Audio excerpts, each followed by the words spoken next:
With a nonchalant wave of the hand, he made his exit.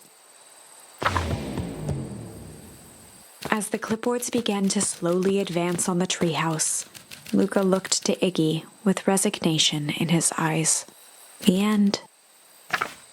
That escalated quickly. Maybe discretion was the better part of valor here. Let's put a pin in this for now.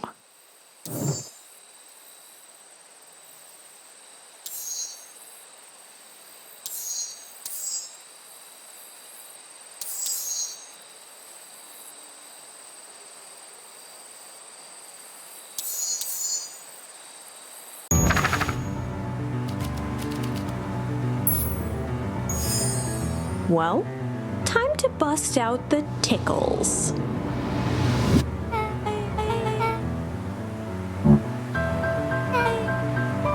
Beck lunged forward and began to tickle under Tish's arms.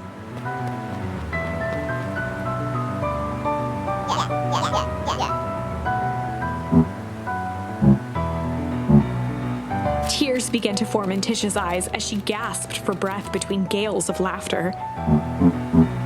Beck redoubled her efforts until Tish finally had had enough.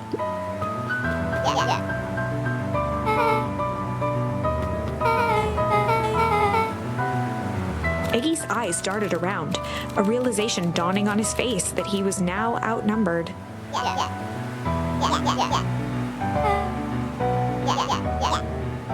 Iggy kicked at the puddle before making his escape.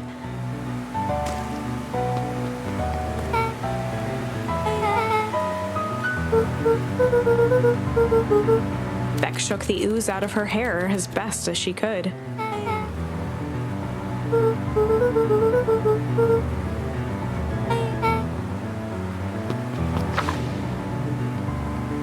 Chapter 4. The Best Policy. Luka paused for a moment, catching his breath. He'd only just met Beck, and somehow he already managed to drag her into this mess. Hopefully he could make it up to her, but finding Rollo was his primary concern.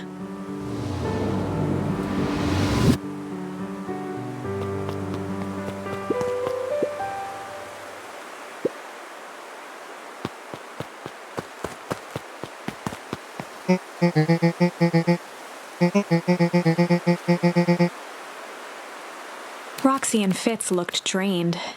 It was clear they'd spent all day searching.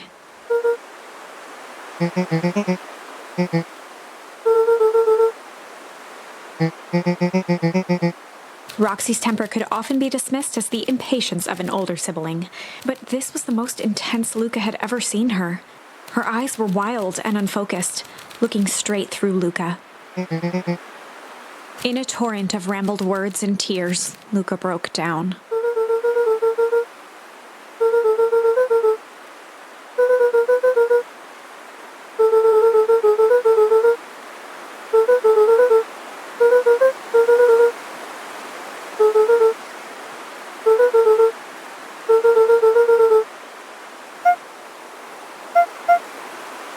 Roxy, still exhausted and angry, softened briefly as her eyes hunted the ground in thought. With a determined sigh, she looked up at Luka. Roxy drew herself up.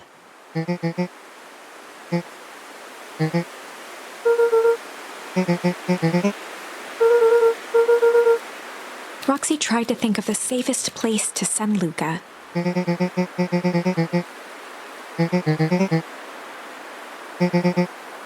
Luka wiped his cheeks and gave a quick nod.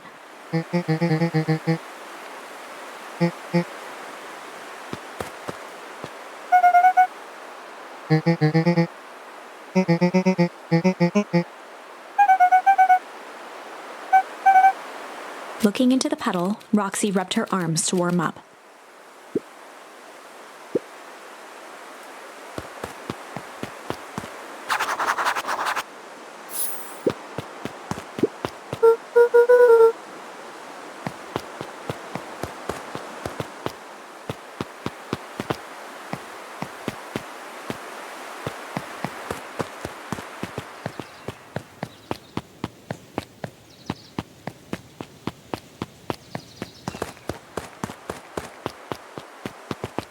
Mr. Nuncreed jumped with a start.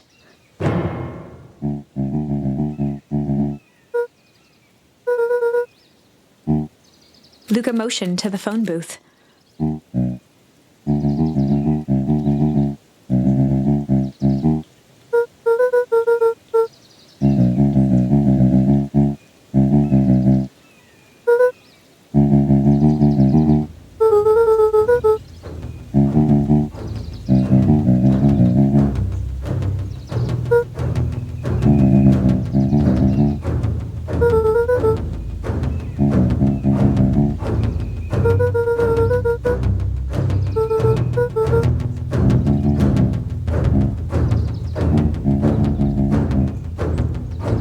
Mr. Nuncreed gently placed one of his substantial hands on Luka's shoulder.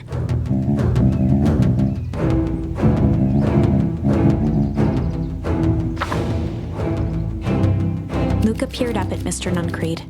Kind eyes warmed a stern face. There was a deeper emotion hiding beneath it all. It was subtle, but Luka could sense something eating away at him. There was a shame lurking behind those eyes. A deep sadness. If Mr. Nuncreed was that worried about Rollo, maybe he could help.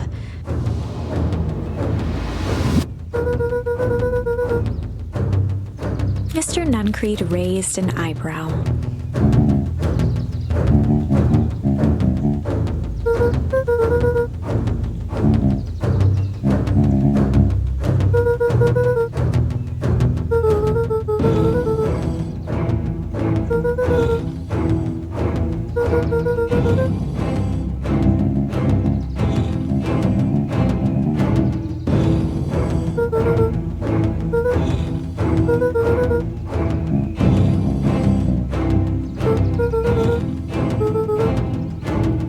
Mr. Nuncreed's shoulders slumped. A deep sigh bellowed from his chest.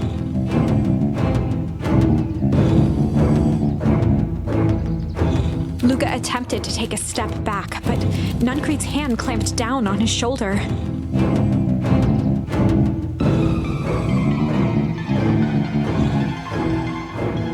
With a firm shove, Nuncreed manhandled Luka into the phone booth. The door latched shut with a mechanical hiss.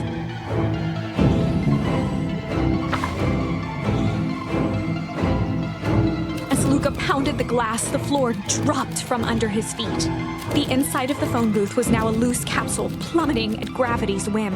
Luka winced and pressed his hands to the walls. As he braced for impact, the capsule hurried to a surprisingly smooth stop. He felt a cold rush of air and opened his eyes with hesitance. Two large figures in hazmat suits occluded his view. Luka heard the deep, resigned voice of Mr. Nuncreed over an intercom. He knows too much. The end. Wait. No. This isn't the end. I know there's still much more. Somehow this went wrong. Okay, let's try something else.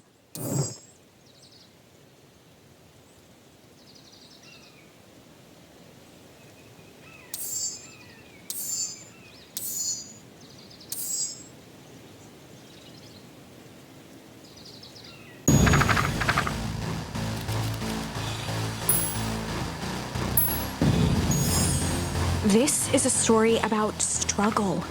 Luka could hear a machine humming somewhere nearby. He felt around wildly, searching for something, anything that could help. His hands found a hard object, maybe a tile? He yanked it free, lifting the cold stone. Let me go! Luka swung the tile as hard as he could at the shape that still held fast to his leg. He heard the crack of glass as the stone hit the assailant's mask. With a muffled yelp, the hand let go. Luka was free and scrambled to the door. He never looked back once on the long run home. Chapter 3. Everything's fine. The next morning, it was quieter than usual at the breakfast table. Only the sound of silverware and chewing interrupted the awkward silence.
The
road leading to Beacon Pines was long and uninspiring, a sort of natural barrier for the impatient. For a town that saw few visitors, the welcome was perhaps more grand than necessary.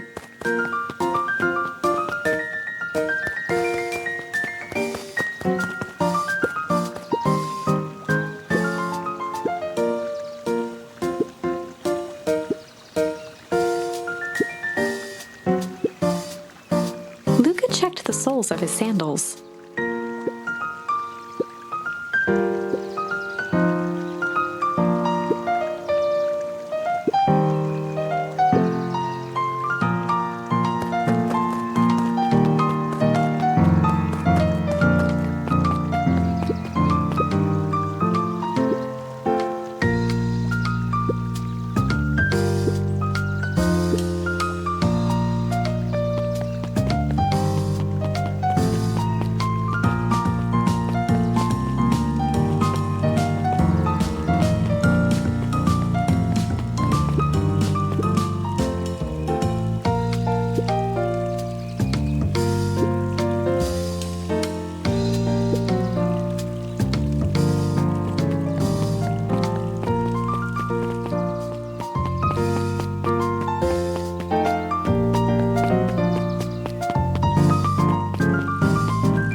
At his counter, Hiram Tolliver was meticulously shining apples. More accurately, Hiram Tolliver was meticulously shining one apple. With a yelp, Mr. Tolliver fumbled the apple, flailing at the air as it fell. He leaned forward and lowered his voice.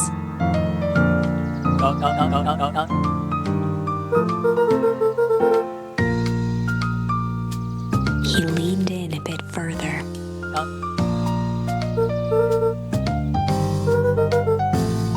Mr. Tolliver leaned back, speaking loud enough for anyone to hear.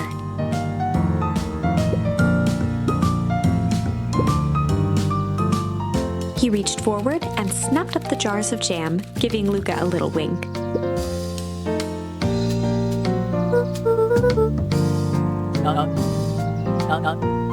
He leaned in for a final whisper.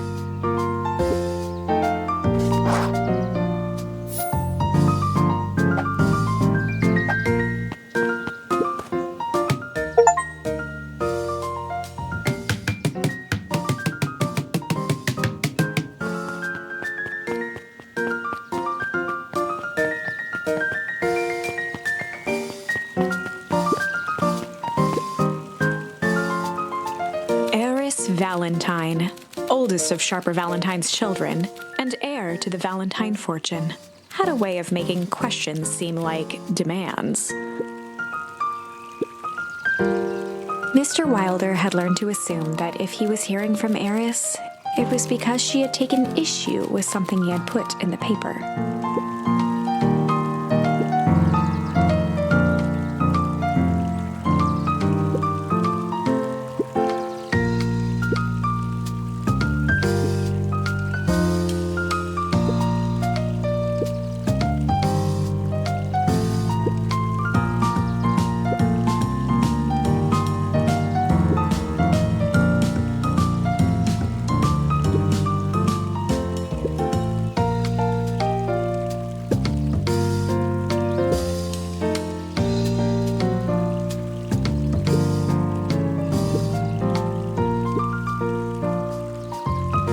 Mr. Wilder averted his gaze and began to polish his monocle.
Luka squinted at the faded photo of him and his mom at the diner. Memories of that day came flooding back.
Luka glanced at the empty seat across from Gus.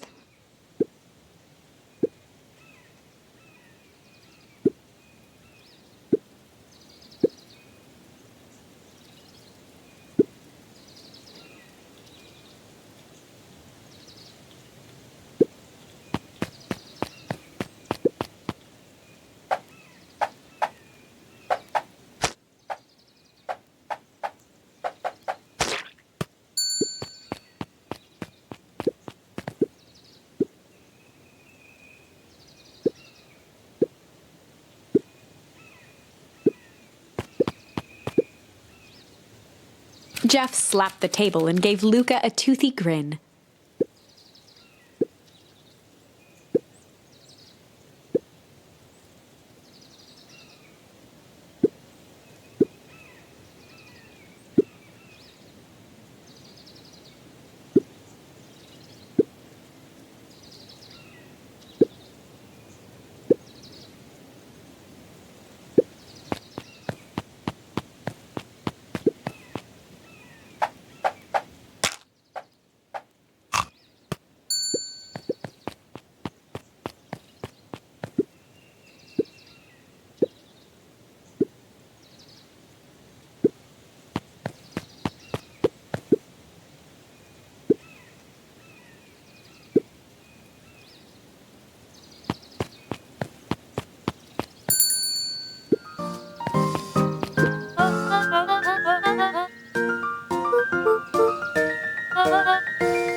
forward and pinched Luca's cheek.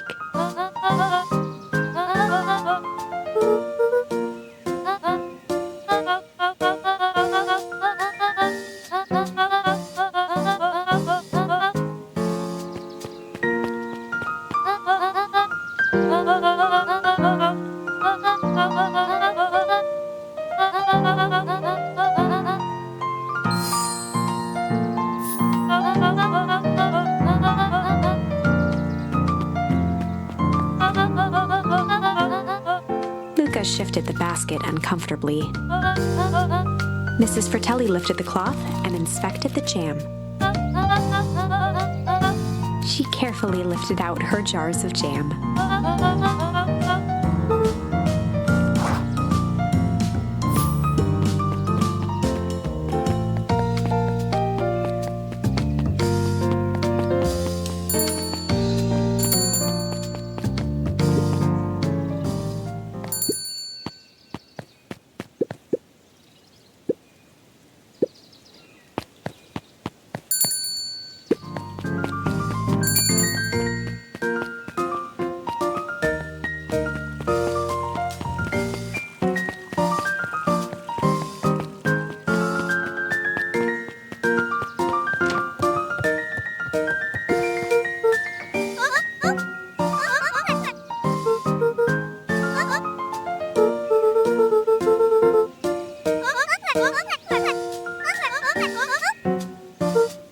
Kato motioned to the book in front of him.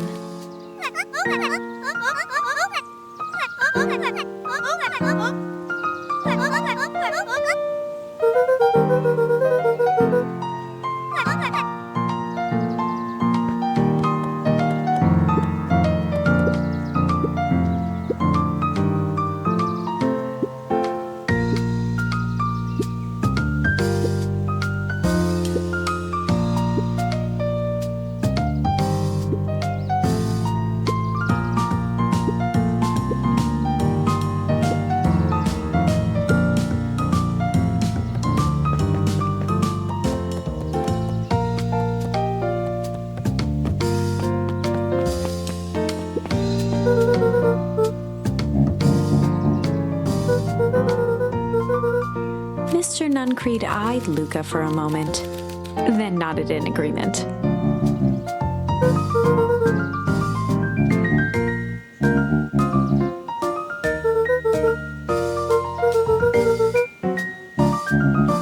Nuncreed snatched the basket from Luka.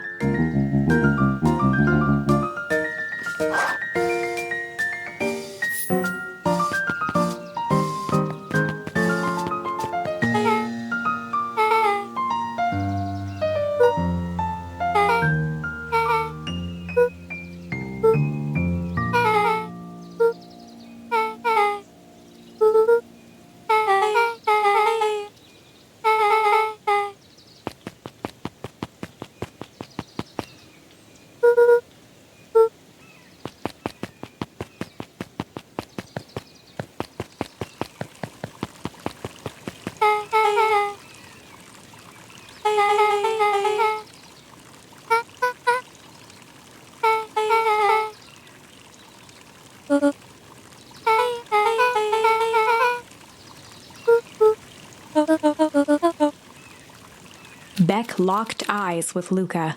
The look on her face was equal parts expectant and desperate.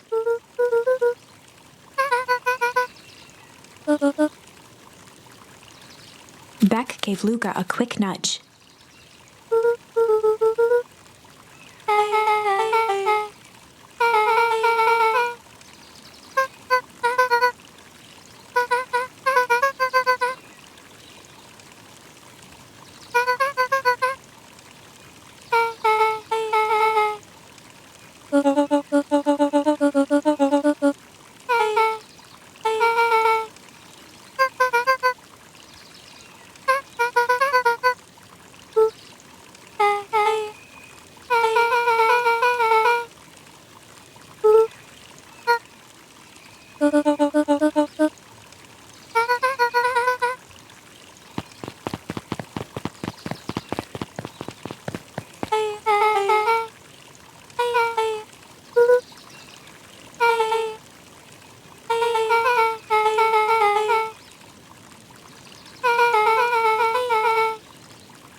Jeff dug through his pockets for a bit.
Took a long breath, then gave a firm nod.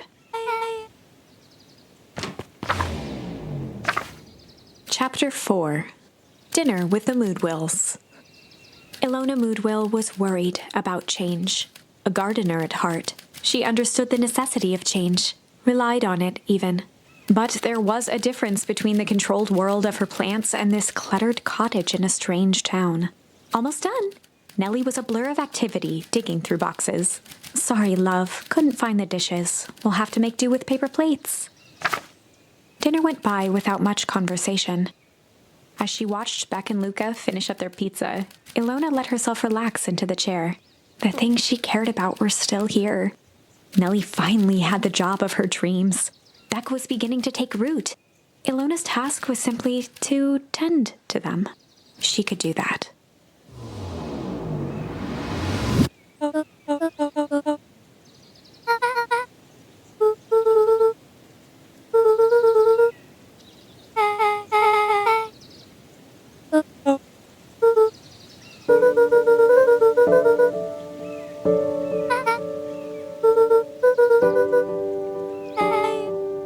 Luka's eyes were fixed to his plate, pushing a chunk of pineapple around with his finger. Nellie was the one who eventually broke the silence.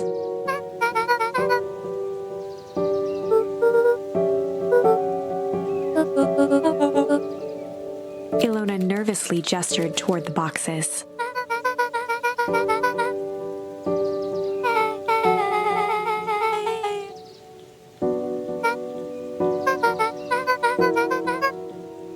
Luka wiped his face with his sleeve.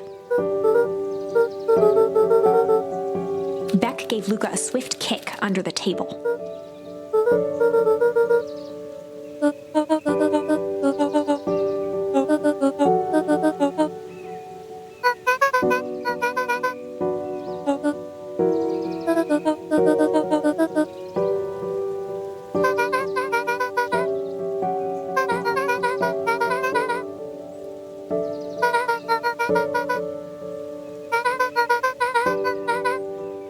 Luka glanced over to Beck. She seemed to be holding her breath.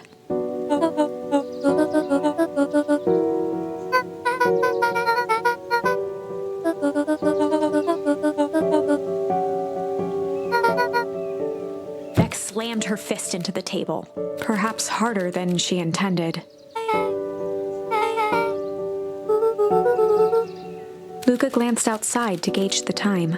The sky was darker than he expected, filled with ominous clouds.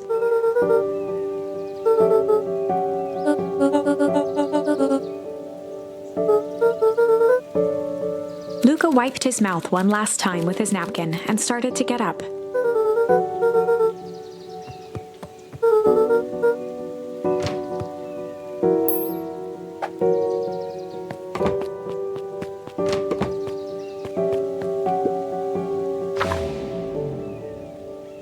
Surprised, Luka turned around. He knew Rollo could be prickly around new people, but Beck seemed cool. Rollo would warm up to her eventually. Probably.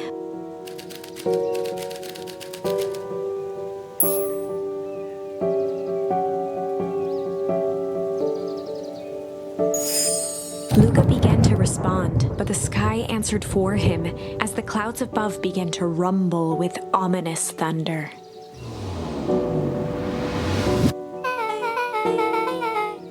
Luka surveyed the roiling clouds.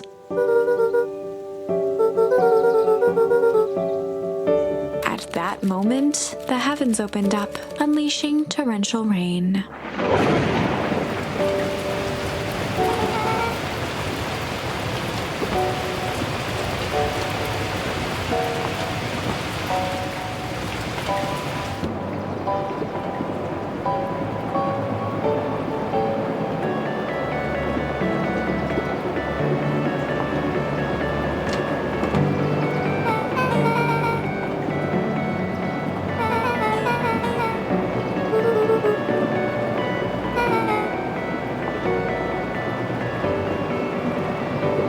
Luka squinted into the eye hole of the microscope.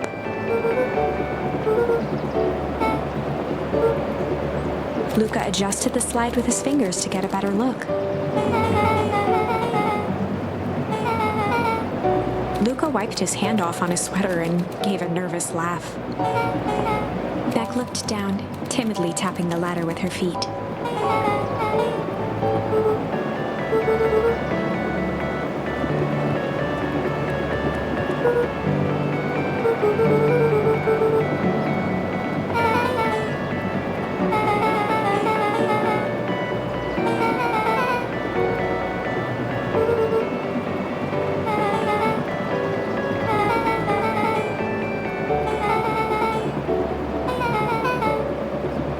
Luka flicked at one of the toggles.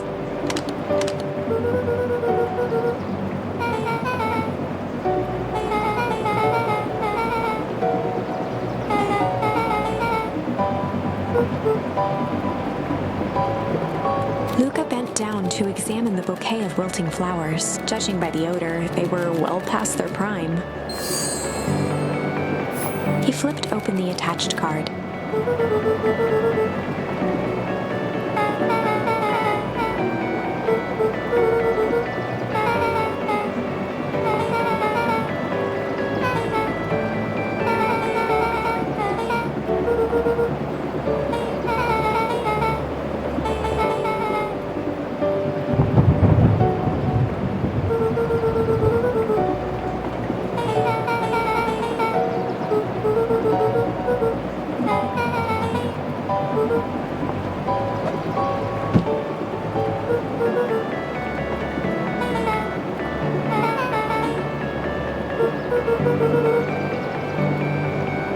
Beck took a moment to watch the rivulets of water running down the window.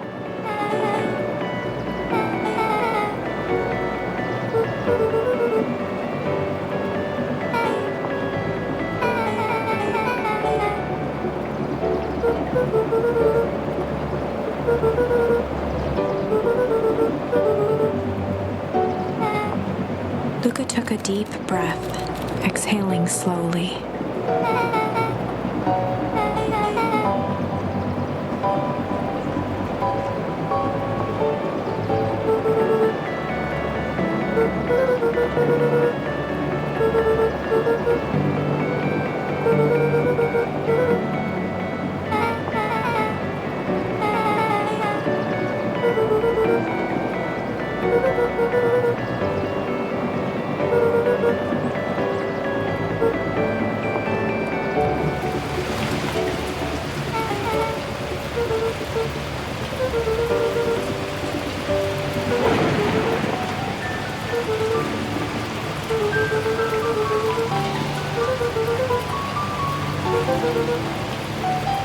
Luka let out a feral scream that echoed into the night.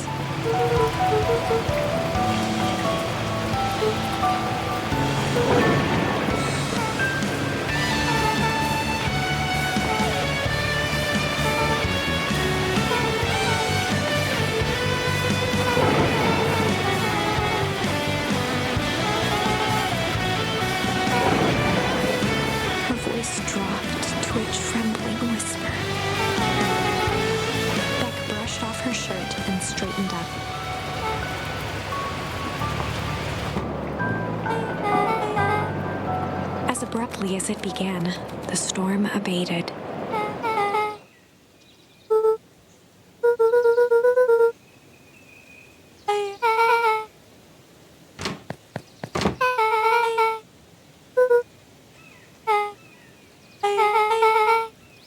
Beck gave Luka a light thump on the arm before heading in. Chapter 5. Friendly Feud. The air was heavy with the hard rain's residue, the smell of wet things. Despite his dreary surroundings, Luka felt at peace.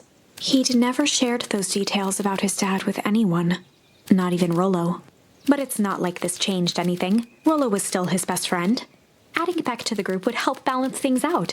Everything's better in threes. This is what Luka told himself as he headed to the treehouse.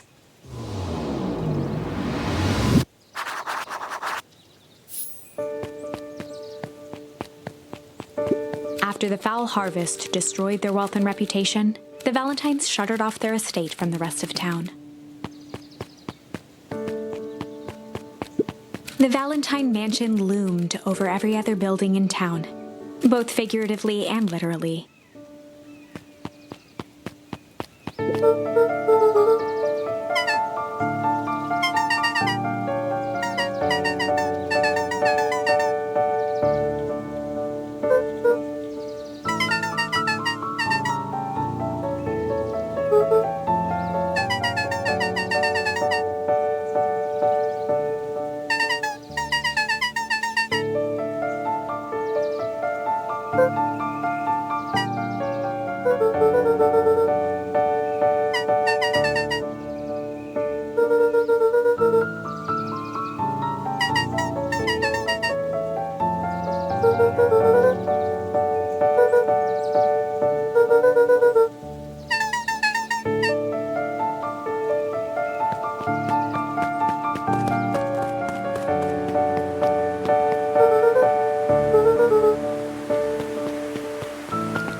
Luka had only ever heard him speak in this stiff yet gentle tone a few times, and it always meant one thing.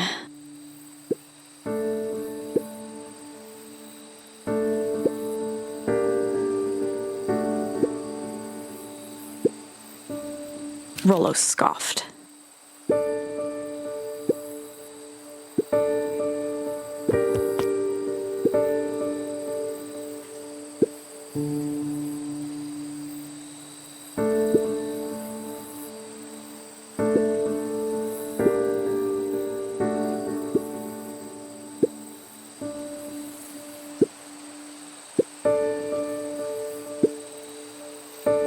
Luka stumbled on his words, knowing he'd said too much.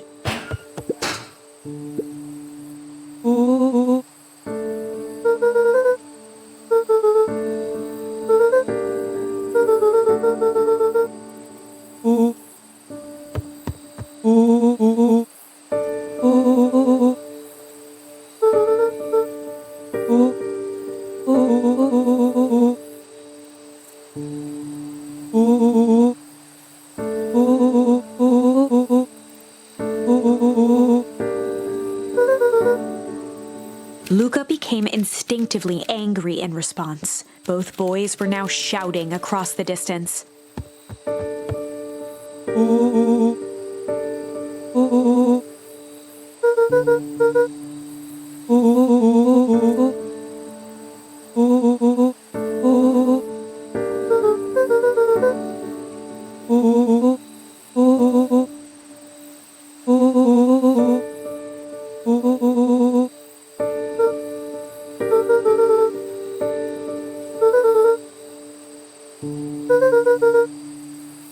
Rollo's tone changed to a calm, yet more intense anger.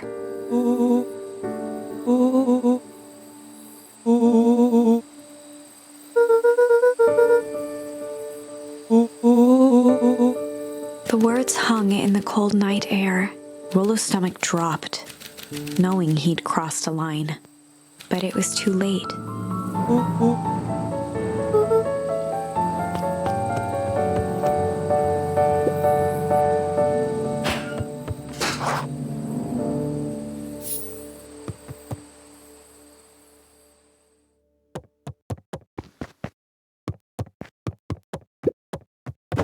Luka dug through his old stuff, not even sure what he was looking for.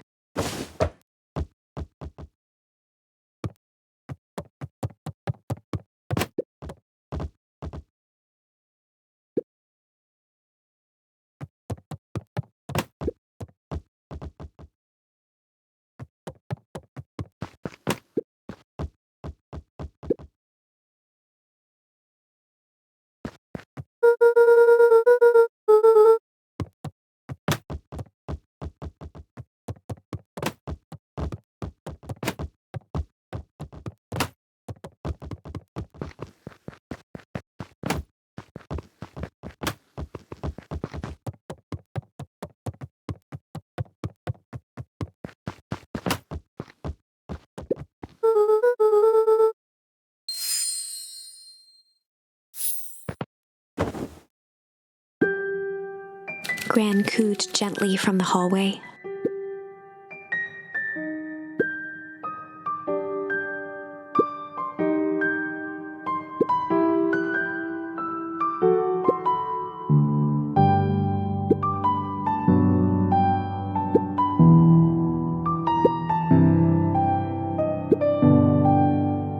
Luka just wanted to be alone. He waited to hear the sound of the front door closing.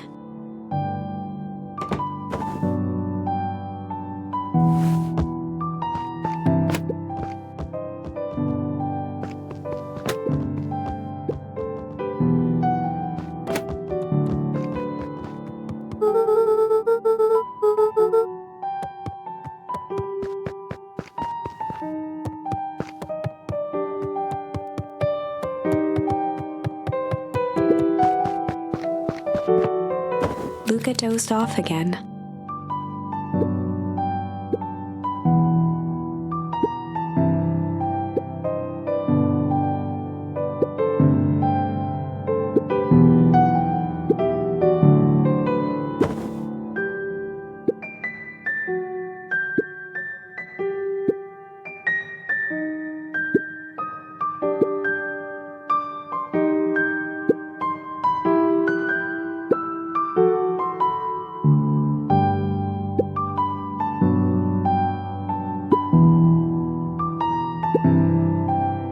Luka still couldn't bring himself to go out. Besides, if he ran into Rollo, he'd have to actually confront the situation.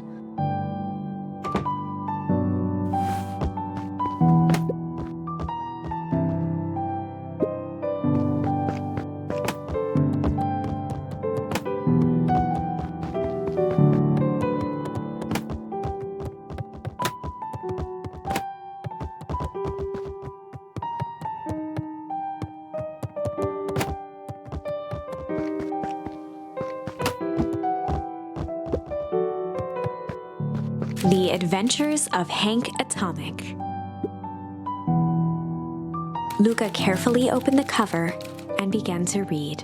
Rollo had received it for his birthday, a special hardcover edition with behind-the-scenes commentary and bonus art. Rollo cherished it, but asked that Luka keep it at his house. Luka wasn't sure if it was because Rollo didn't trust himself with it, didn't trust his sister around it, or just wanted an excuse to come hang out at Luka's more often. Whatever the reason, Luka didn't mind. But it had stayed right there where Rollo had stashed it ever since. Now, at the foot of his bed, Luka lost himself in the pages. He'd read it all before, but at this moment, it somehow felt sentimental. He was well into issue number 5 when he heard soft footsteps from the hallway.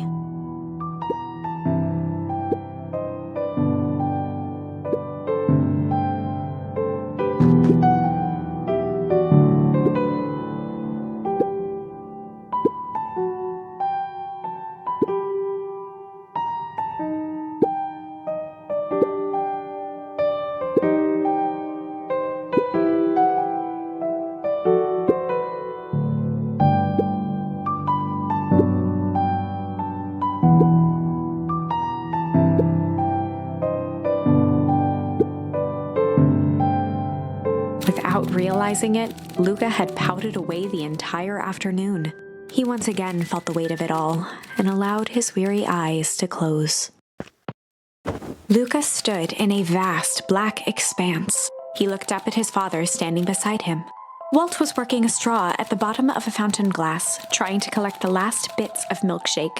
Dad, where are we? Taking a final loud gurgling sip, his father peered up from the glass. He jangled the straw playfully with a warm smile, then lifted the empty glass as if to point into the darkness. The source. Luka's eyes followed his father's gesture. In an instant, he was sitting in front of a blazing campfire. Across from him sat a large figure in a yellow hazmat suit. The figure's voice was a scratchy echo. Well, if it isn't the man of the hour, make yourself comfortable. Luka held his shivering hands over the flame to warm himself. It doesn't work that way here. Their yellow-gloved hand pointed to the base of the flame. It's a cold flame. See? Luka peered at the base of the fire. It wasn't wood that was burning. It was Beacon Pines itself. Tiny buildings, freezing and crumbling as they were consumed by flame. Luka could see small shadows moving in the burning city. People. Luka leapt to his feet. We've got to help them! The figure gave a dismissive wave of their hand. Why waste energy helping people who can't even help themselves? The figure bent down to examine the panicked crowd as they desperately tried to stop the flames. They only care about what's right in front of them, not like us. Luka's voice was a trembling whisper. Us? The figure slowly stood up, grabbing its helmet with both hands. With a jolt and a twist, the suit emitted a gasp. A cloud of torpid mist escaped, slowly revealing the face within. Luka's own face looked back at him. Older, worn, distant. The sensation was oddly familiar, as if he'd caught his own reflection by surprise in the mirror. The doppelganger smiled. I tried to help once. He gestured towards his face. And all it got me was this. Luka staggered back. You aren't me. Luka felt a hand catch his shoulder. His father was there again, beside him. Every choice sets us on a path. This is the end of one of your paths, son. Luka watched his older self shake its head ruefully, its face twisting into a cruel grin. Welp, Dad, if you wanted him to see this, far be it from me to disappoint. Luka watched in shock as the figure took a confident step forward and plunged into the flames. In a flash of cold light, he was gone. What does all of this mean? Luka felt a reassuring squeeze on his shoulder. Just remember, why we choose matters just as much as what we choose. Luka woke up to see a hazy figure at the foot of his bed, silhouetted in the morning sun.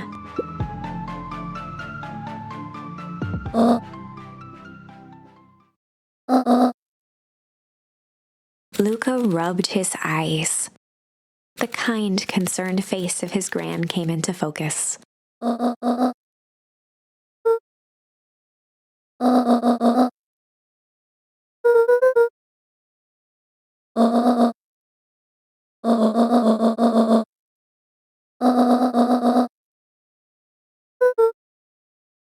Gran silenced Luka with a gentle pat on the leg.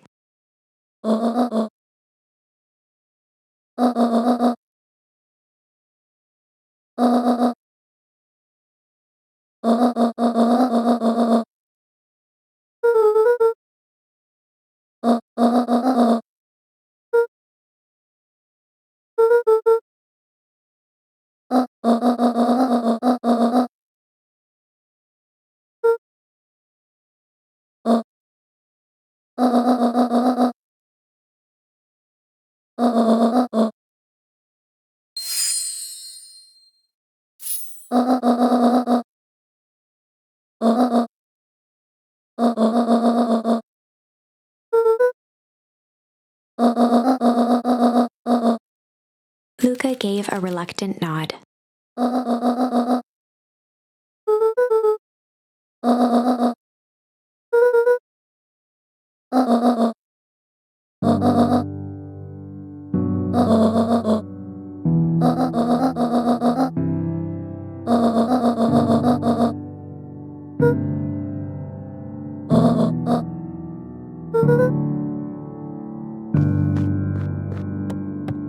Luka took a deep breath.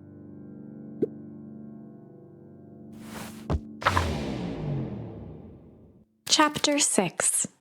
Through Thick and Thin. Despite Luka's bitterness, Gran was right. He needed to hash things out with Rollo. A big fight changes the nature of a friendship. Whether, in the end, it is for the better or for the worse, all comes down to understanding. If one is not careful, the same familiarity that builds the strongest of bonds can become the wrecking ball that shatters them. Luka emerged from seclusion, taking in the crisp festival air. But the events of the day weren't on his mind. He had to find Rollo.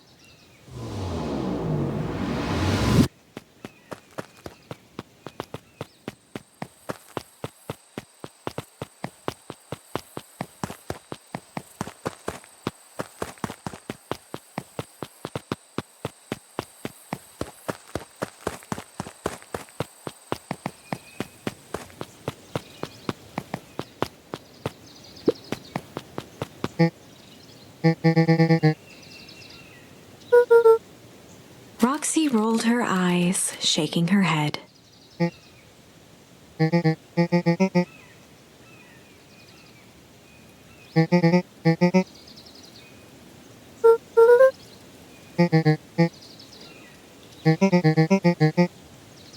Luka looked down and kicked at the dirt.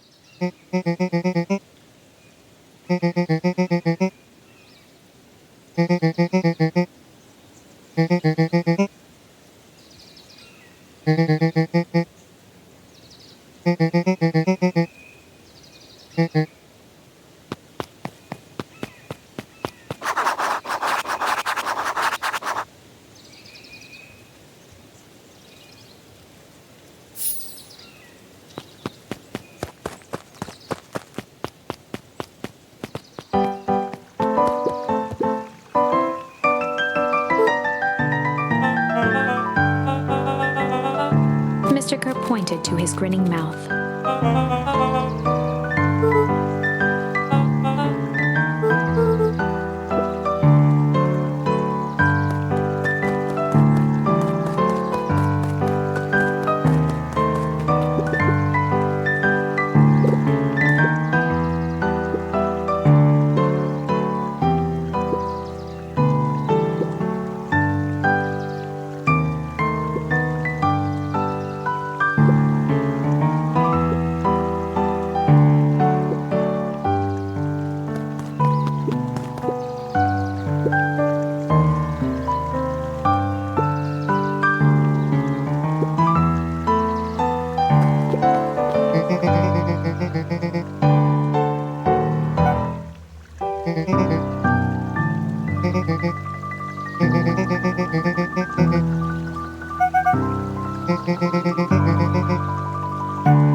distance with a wistful look.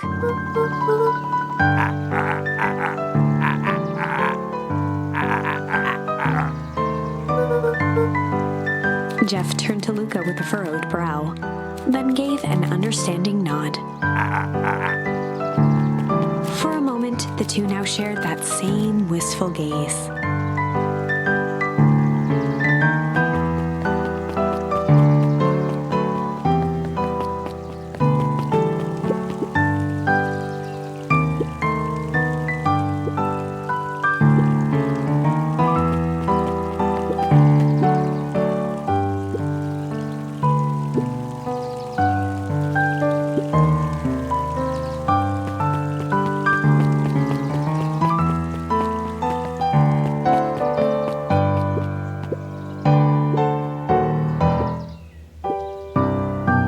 Became flesh.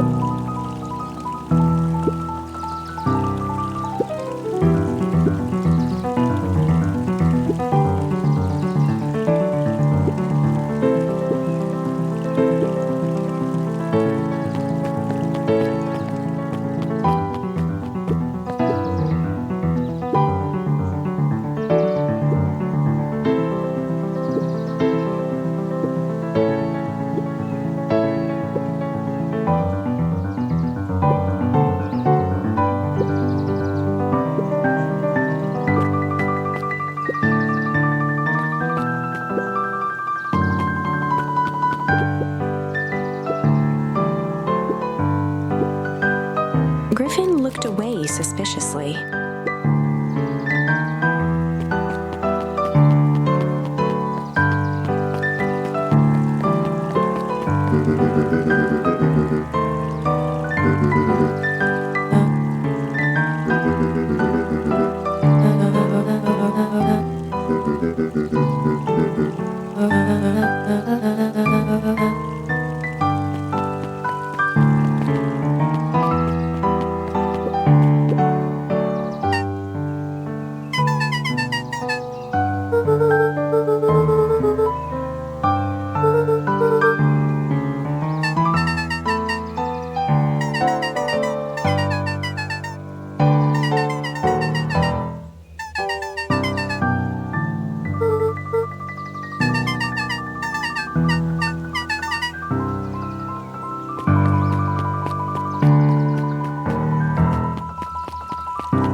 Lit with excitement.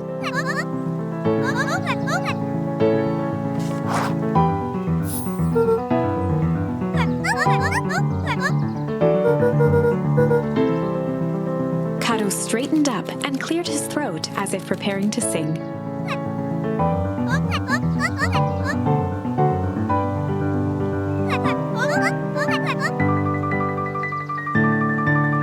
Kato stared at Luka eagerly.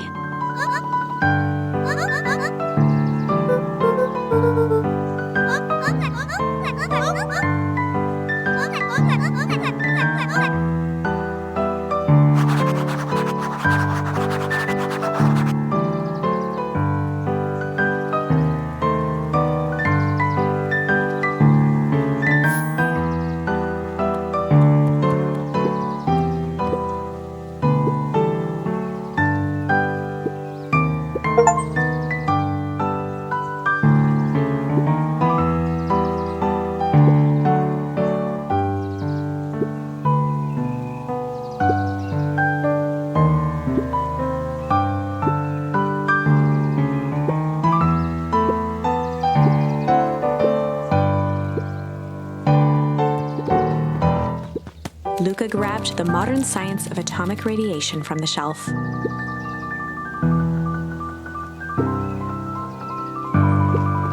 Luka grabbed Natural Photography, Volume 5, from the shelf.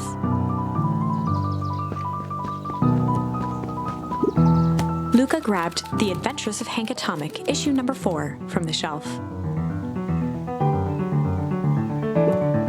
Luka grabbed The Adventures of Hank Atomic, issue number 5, from the shelf.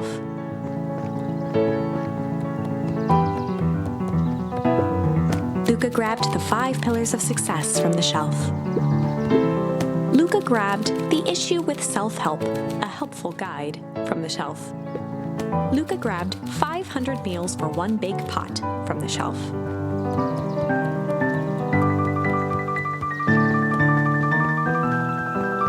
Luka grabbed The Adventures of Hank Atomic, issue number 5, from the shelf.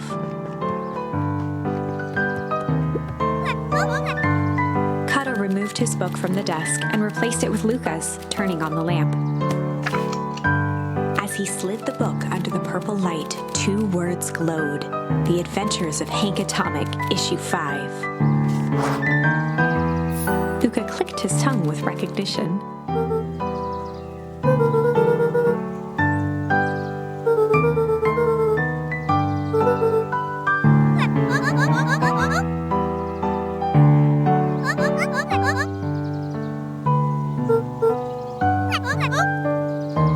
Kato began flipping through the pages, stopping when he hit a glowing word. He continued flipping.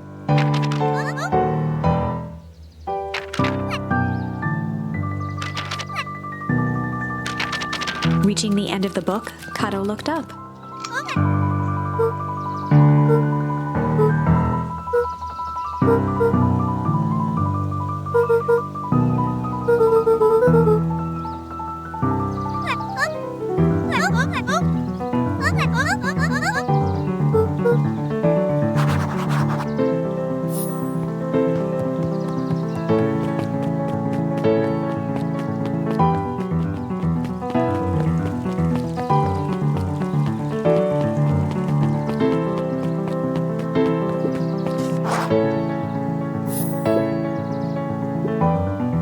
Before Luka could finish his sentence, Griffin handed him a corn dog.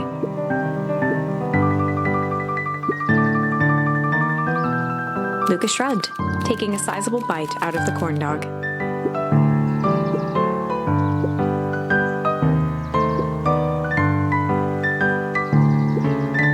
Luka tongued at his cheeks, feeling something rough between his teeth. He reached into his mouth and pulled out a slip of paper. He shook off the bits of corn dog to read the slip.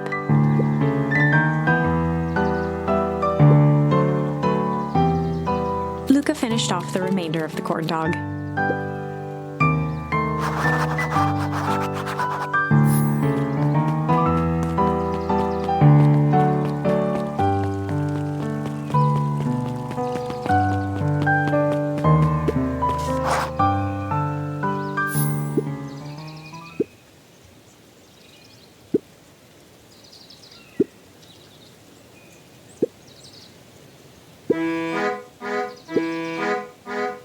Lumi waved his hands around sarcastically as he began.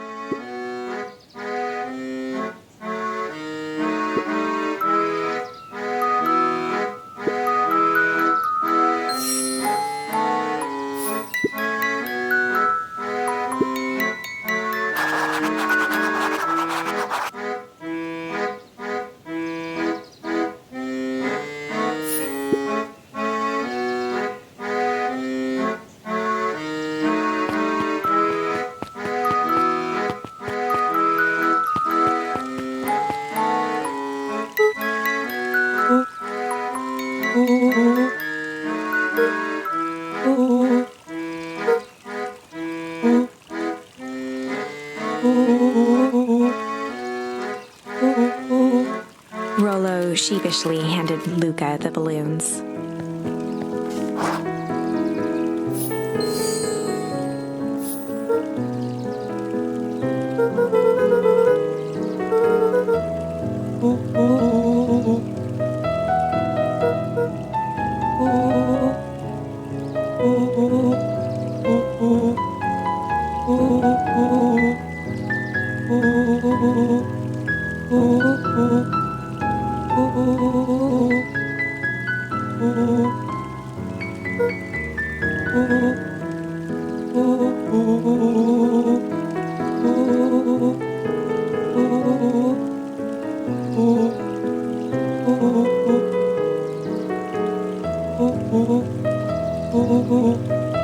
Luka threw himself at Rollo, hugging him as tightly as he could.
Rollo handed Luka an unopened letter.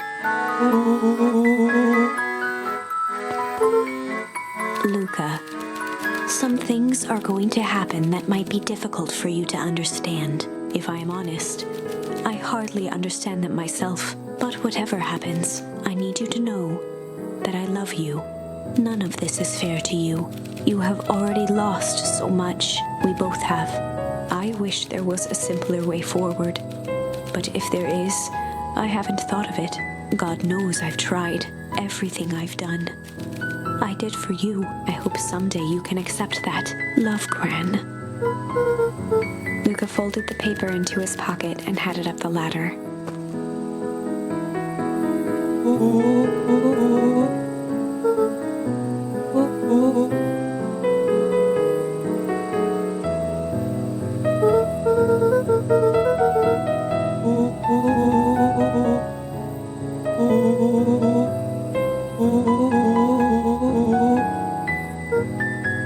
Luka was at a loss for words, but that was fine. Words aren't always necessary.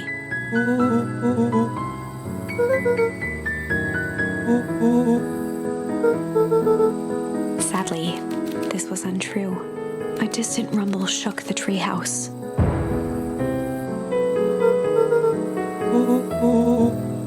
It was not fireworks. It was something the boys couldn't possibly comprehend. Something as old and cruel as time itself.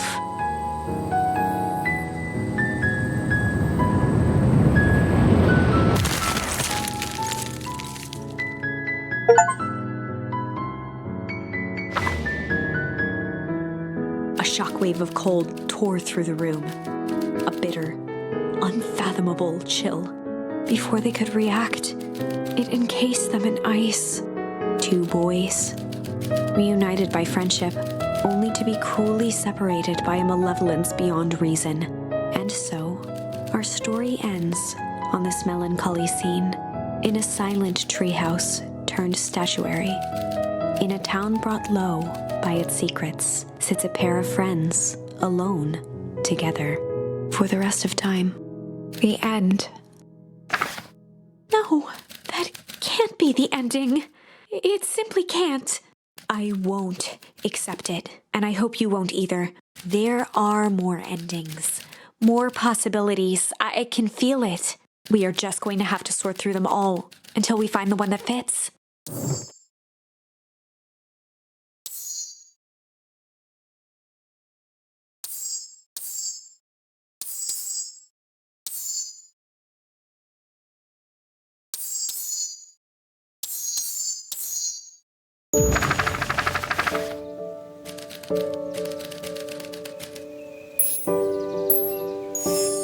Luka began to respond, but the sky answered for him as the clouds above began to break, revealing patches of star-filled summer night. Moonlight filtered down, shimmering in the treetops.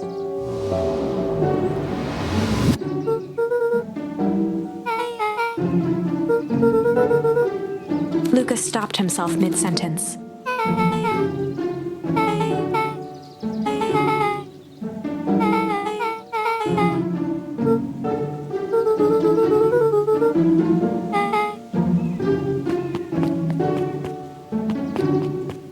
Luka saw Beck skulking by the gate.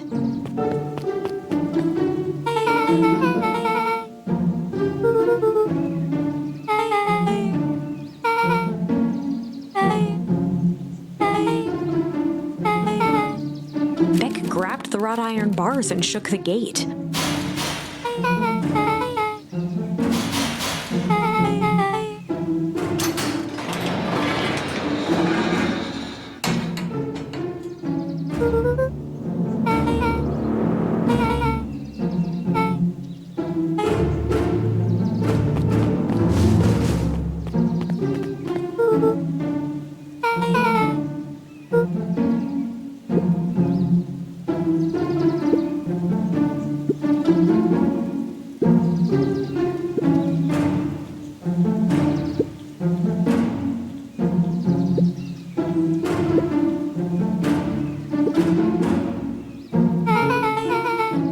Beck's voice was an excited whisper.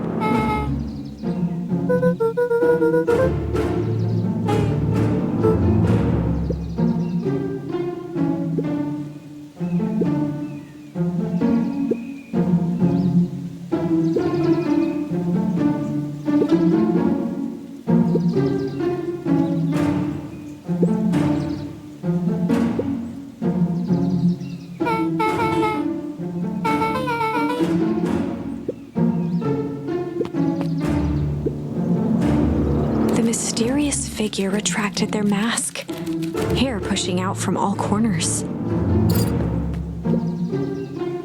A chill ran down Luka's spine. His vision blurred. Beck stifled a sharp wince, and Luka looked down to see himself wrenching her hand. Gran tousled her hair back under the face mask.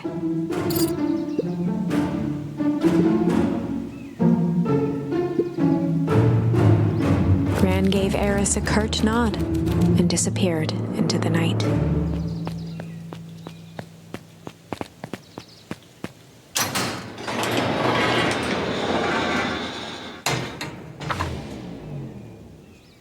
Chapter 5.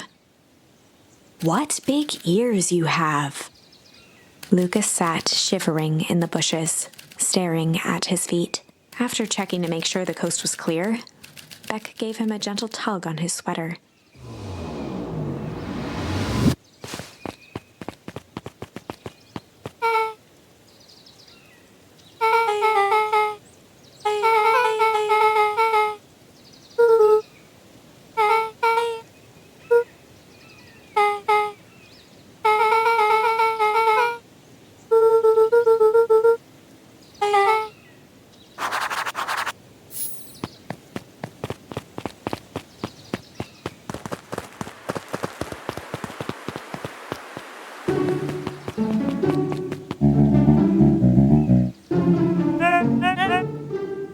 Clipboard finished writing with a scratchy flourish and looked up.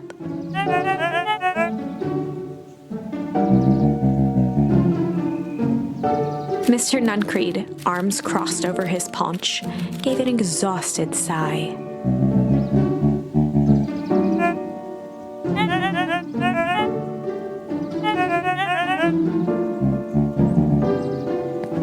He snatched the pad and scribbled his name so hard the pen nearly snapped.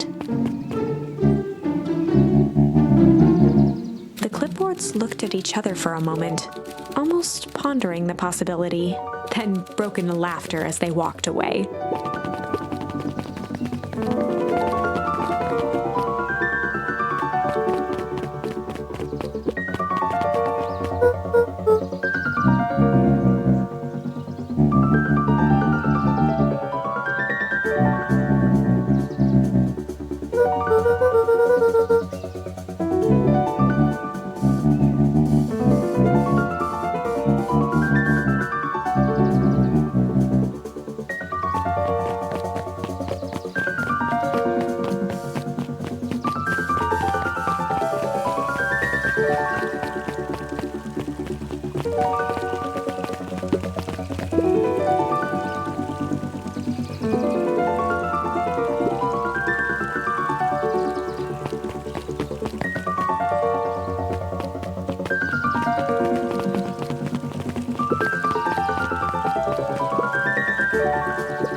William Kerr and Gus Valentine proudly surveyed the half-covered festival banner.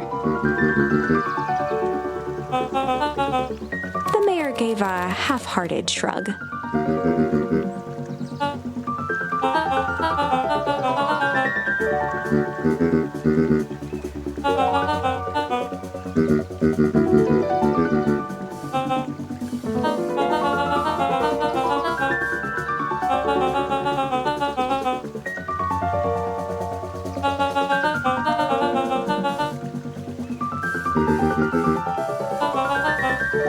Kerr locked his arm on Gus's shoulder.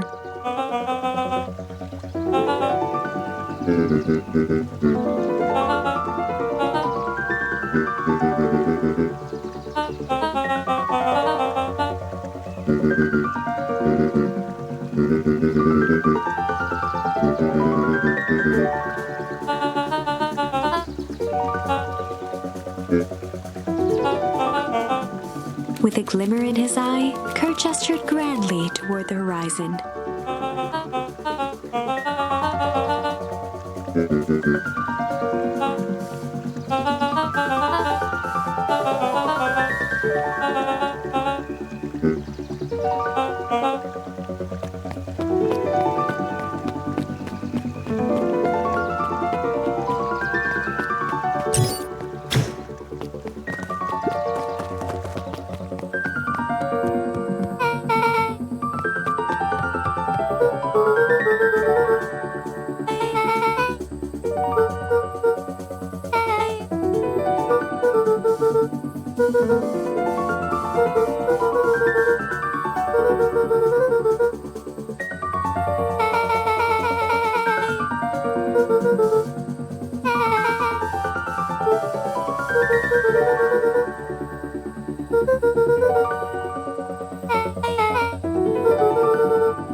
Rollo waggled his head with pride.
Luka sucked in a long breath.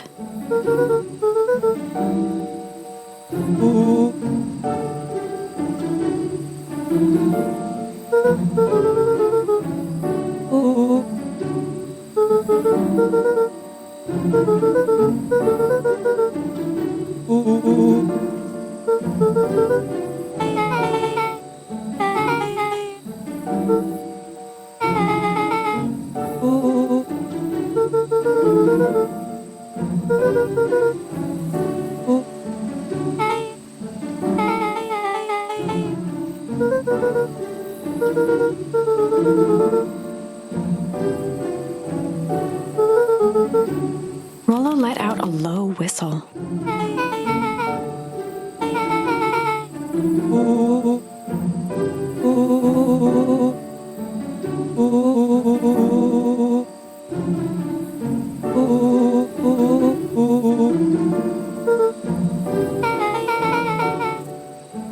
Rollo and Luka shot back a look.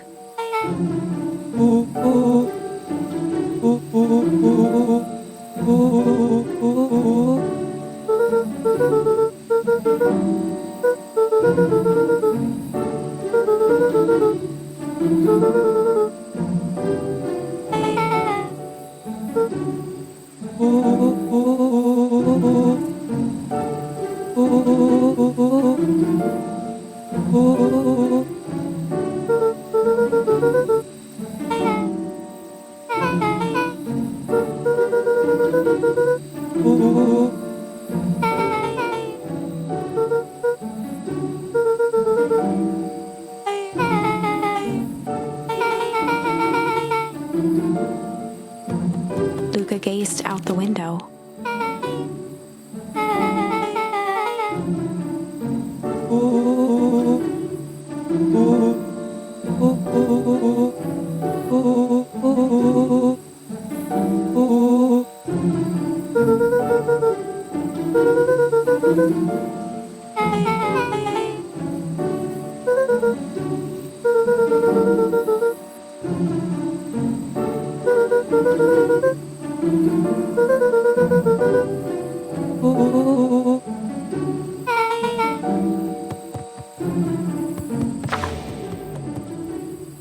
Chapter 6 Secret Lair.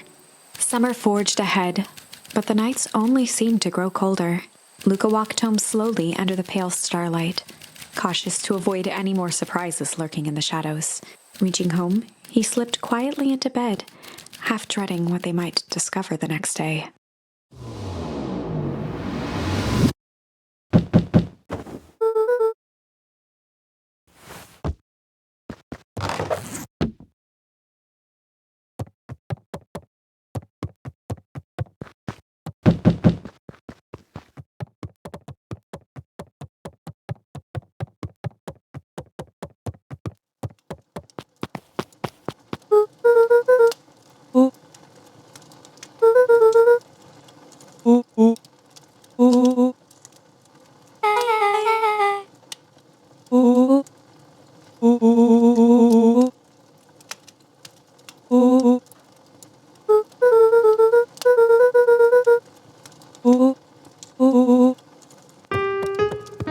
Luka and Beck rolled their eyes as Rollo strutted across the room.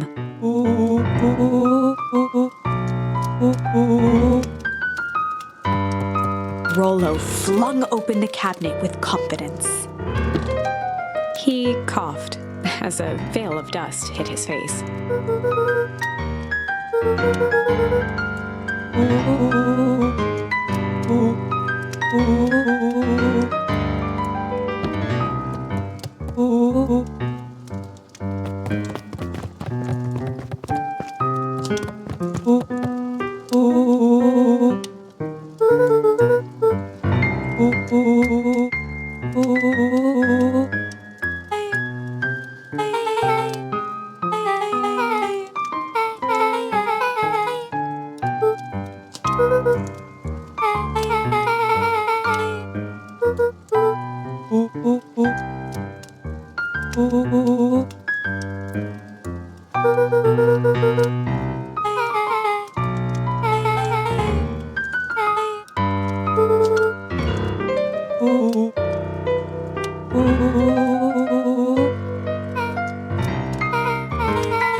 expression crept onto Luka's face. All three kids snapped to glance at each other, then sprinted in turn toward the kitchen.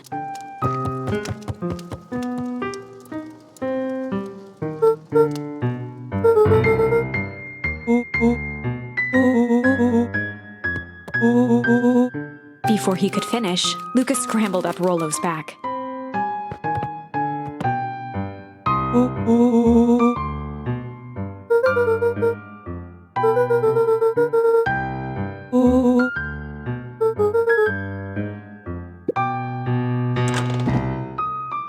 The three crowded around the hutch to peer in. With the glass doors opened, a perfect porcelain display gleamed in front of them. Their eyes searched for anything amiss, but the only distinct feature was its impeccability.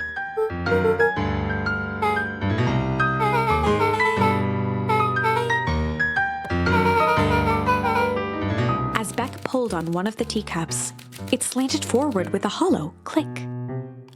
The entire hutch began to rustle and slide under its own power.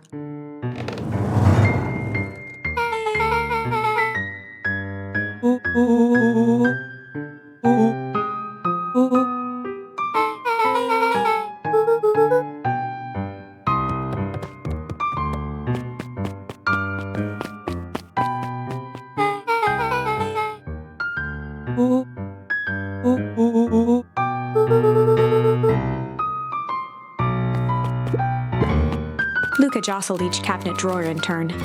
Only one was unlocked. He fingered through the filing cabinet, pausing at a bulging folder labeled Walter. For a long moment, he just stared at it.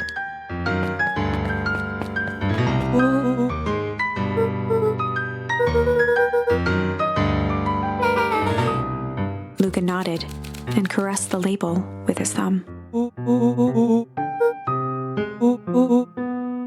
Rollo swiped the folder from the drawer and began leafing through the pages.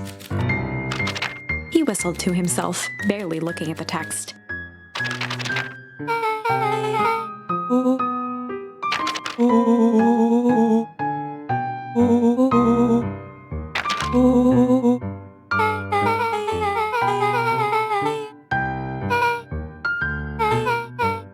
He stopped at a page and mimed, holding up a monocle.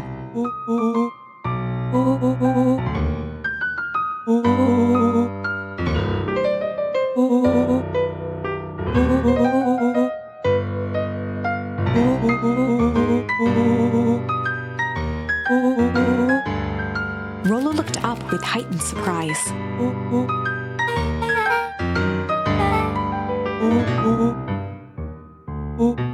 Rollo's finger traced across the page.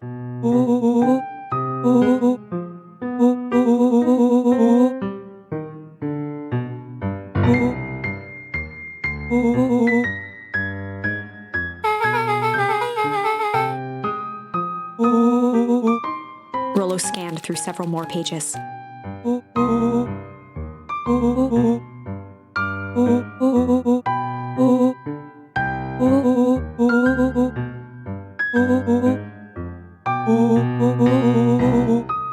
Luka, staring blankly at the cabinet this whole time, spoke softly. Rollo rustled the folder, trying to loose more pages. Luka frantically shoved the remaining cabinet folders, trying to find another labeled Walter.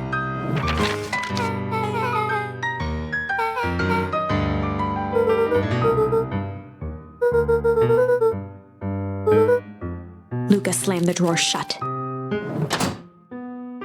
A spider web of string connected photos of people from the town, interspersed with hastily scrawled notes.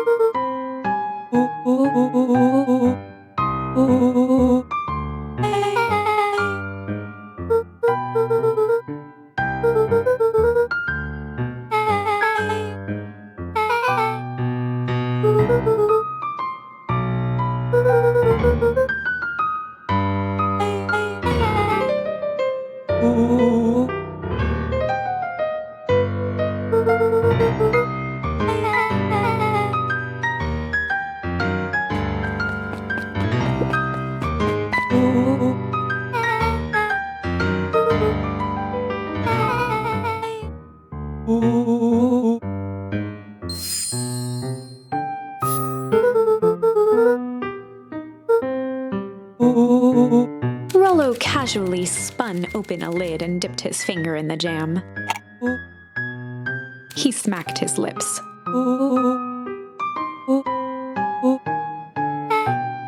Rollo plunged his hand in the jar, fishing out a soggy slip of paper. Rollo offered the slimy note to Luka and licked his fingers clean.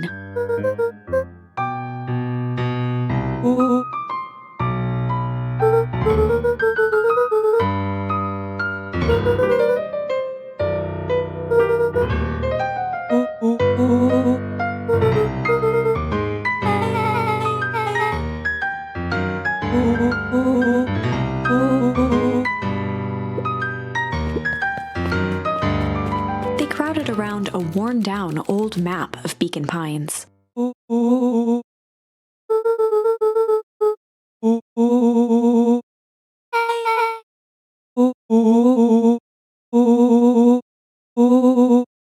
Rollo carefully traced the path with his finger. He jabbed down at the end point.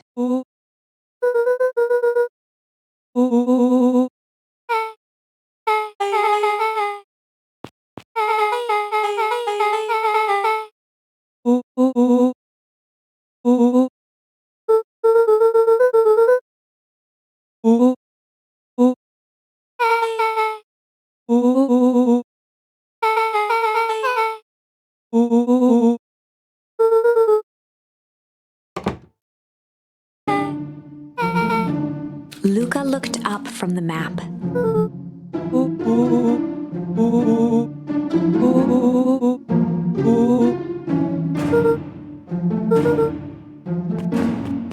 Beck flicked off the light, and they became statues in the dark. Overhead, creaking floorboards bent under slow, deliberate steps. The kids looked up, the tilt of their necks following each footfall.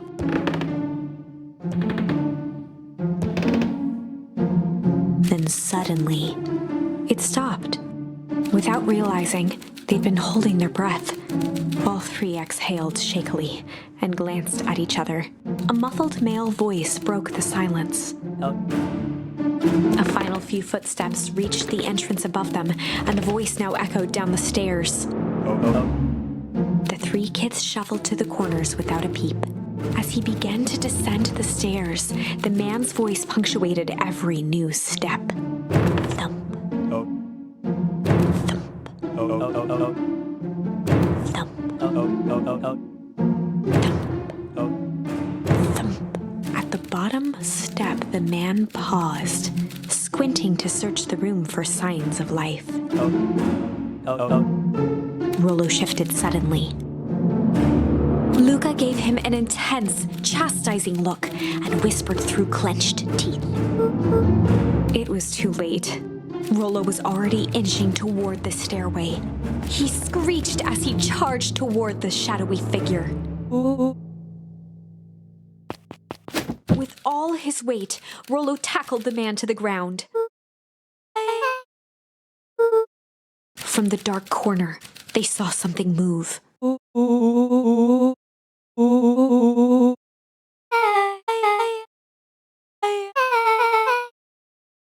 Luka scrambled to the hunched figure on the ground. Pressing his fingers to the man's neck, he sighed with relief. As Beck flicked back on the light, Luka and Rollo both gasped in stereo.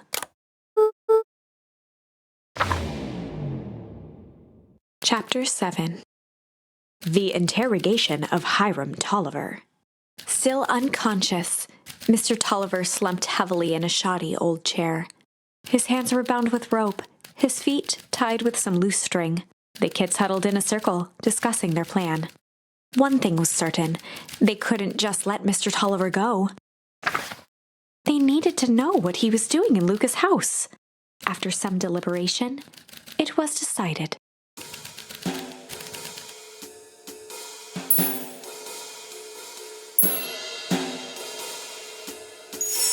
They'd run the classic good cop, hard cop interrogation.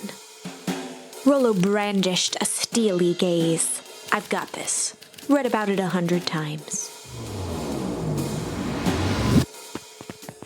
Rollo swaggered past the chair which propped up the slumping Hiram Tolliver. Without even looking at his captive, he began with a long, blustery drawl.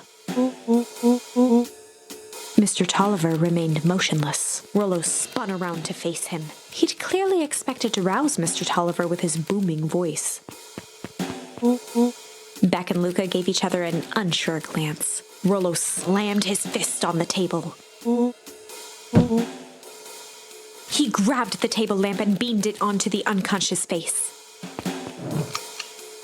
Mr. Tolliver groaned and slowly lifted his head. He recoiled with a muddled, weary squint. The chair wobbled as he attempted to straighten up. Mr. Tolliver could only make out rough shapes through the glaring light. With a gruff tone, Rollo hoped to both conceal his voice and intimidate.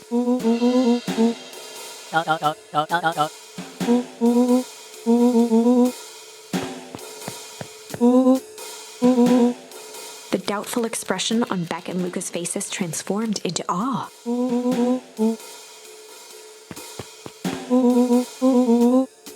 Rollo, hitting his stride, was now channeling every detective trope his memory could recall. He slammed the table again.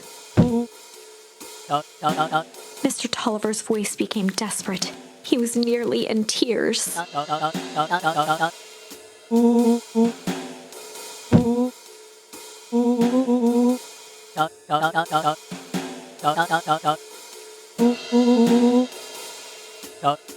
Mr. Tolliver was in a daze, now more confused than ever. He shook his head, feeling more and more dizzy.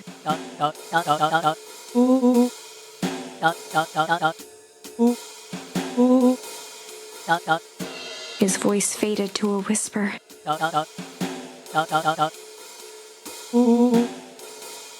With that, Mr. Tolliver passed out cold. Rollo swung around with a repentant grimace.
Chapter 8. 6 feet under, 3 towns over. The kids spent the rest of the afternoon combing through dusty piles of old county records, desperately searching for anything that could help them make sense of Mr. Tolliver's cryptic utterance. Luka tried to shake the thought of Gran's basement, but his focus wavered. Explosives, messages hidden in jam, dossiers on various town figures, and a corkboard threaded with photos. Gran was the only family he had left. He still couldn't bring himself to believe the worst. But the old map with the symbol of explosives in town square made that difficult. As the sun began to set, the kids were no closer to the truth.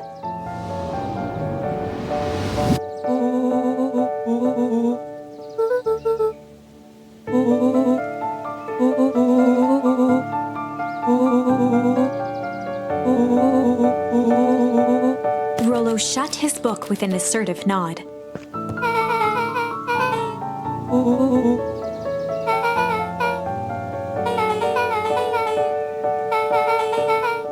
Rollo muttered under his breath.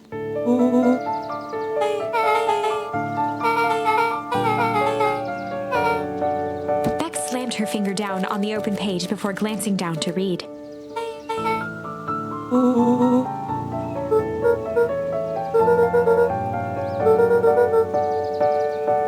Something tickled the back of Luka's mind.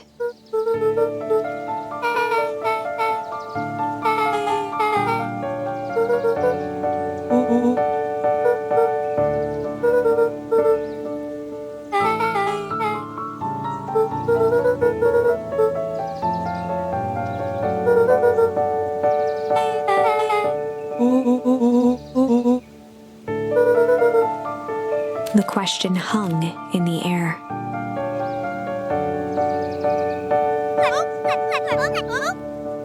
Beck rubbed her eyes.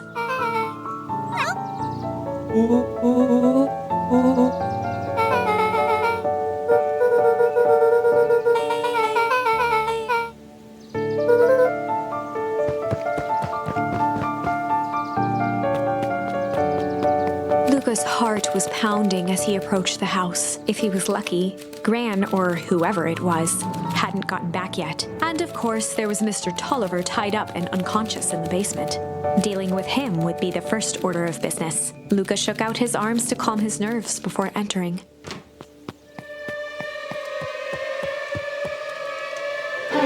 He held perfectly still, tempering his breath, and listened closely. She was asleep. His only hope was that she hadn't found Mr. Tolliver before dozing off.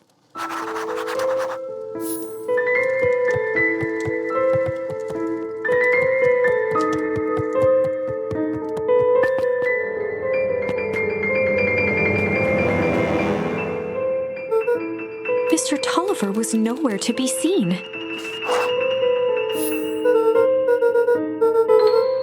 Or maybe Gran knew everything. Luka's hungry stomach groaned.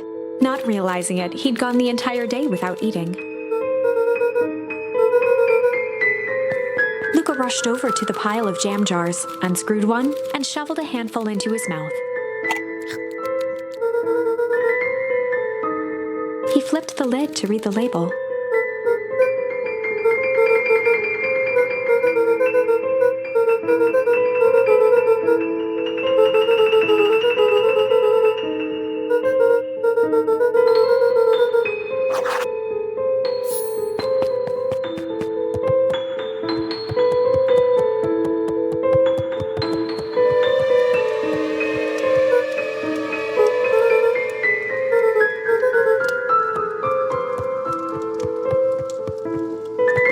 As Luka climbed the final stair, the emotion of the day dragged heavily on him. With each consecutive step, his legs weakened. His stride began to falter. He tried to grab for the railing to steady himself. Something was wrong. Luka groaned and tried to move. His limbs might as well have been bolted to the ground. Through numb lips, he mumbled just before falling asleep.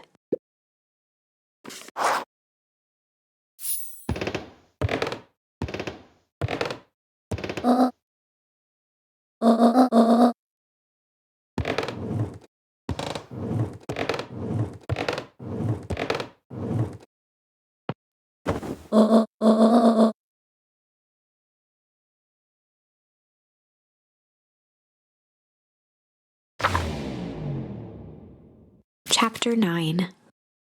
A speech to end all speeches. Luka awoke to find himself face down in bed. He moaned into his pillow. Why would Gran drug him? Or rather, why was she trying to drug Mr. Nuncreed? Shaking the questions from his woozy head, Luka snapped back to the matter at hand.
Justice Valentine nervously wiped his brow.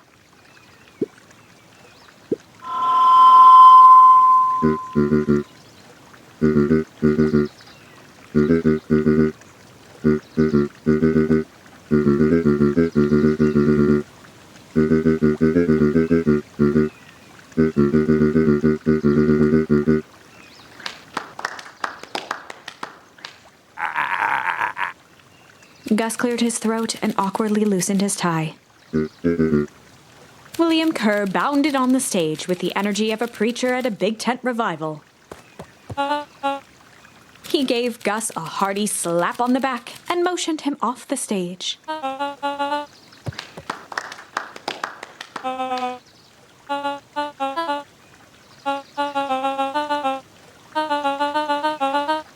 Mr. Kerr pulled a thick stack of note cards out from his vest.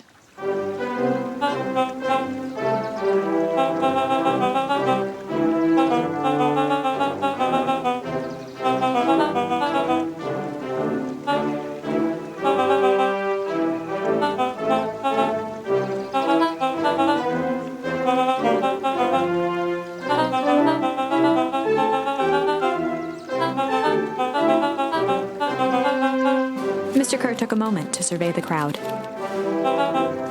He wiped away a single tear.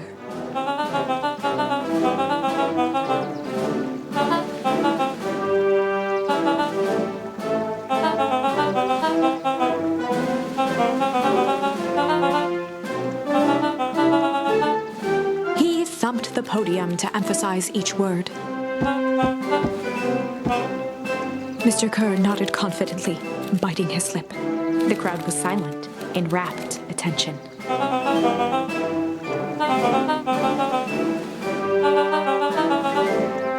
Mr. Kerr methodically made eye contact with each section of the crowd.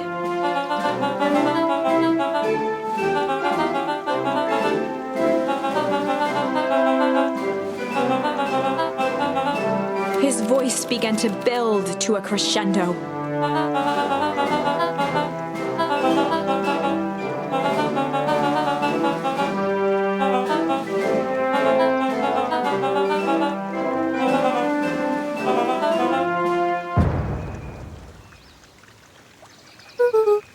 The crowd began to look around nervously. Mr. Kerr quickly flicked through his note cards.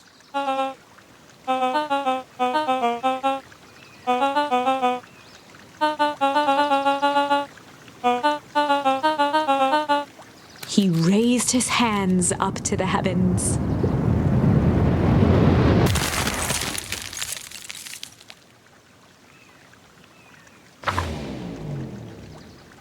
At that moment, a merciless wall of impossibly cold air ripped through the crowd, instantly freezing everyone and everything it touched.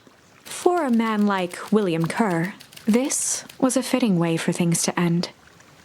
On a stage, with an entire town frozen in rapt attention for the rest of time. The end. There's that ice again! Whenever I think we're getting close, it comes along and ruins everything! Maybe we should just quit? Maybe you should just close the book, walk away, and never think of me again! No, I don't mean that. We got a little closer this time. We just need to try again. Please.